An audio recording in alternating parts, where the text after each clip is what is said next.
خوش آمدین به این ویدیو.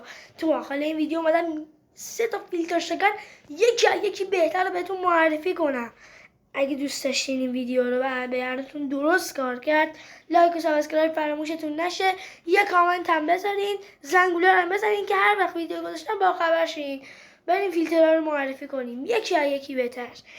مارس وی پی ان اولی، بیو که معروفه بیشترتون میشناسین دومیه، و وای فای وی پی ان اولیه. بچه وای فای وی پی ان شاید براتون یه ذره سخت بس یا مثلا طولانی بس میشه. الان من خودم ولی دارم از وای فای وی پی ان استفاده میکنم فکر کنم، چون من بیشتر موقع همین ستا رو روشن میکنم، فیلتر دیگه ندارم، در واقع فیلترامو پاک کردم. الان مثل اینکه وای فای نی.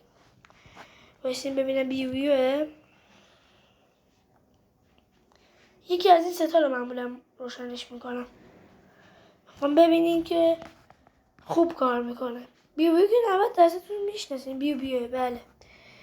من خودم از این فیلتر دارم استفاده میکنم. عالیه.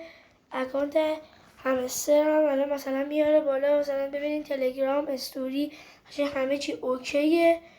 الان میرم براتون یوتیوب هم بهتون نشون میدم. نگاه کنین. ببینین الان یوتیوب هم میاره بالا. دیدین یوتیوب هم برد بالا. عکسارم لود کرد. بله. اگه از این ویدیو راضی بودین و براتون کار کرد، ویدیو رو لایک کنین، سابسکرایب فراموش نشه. یه کامنت انگلیسی بزنین که سابسکرایب و لایکتون نپره.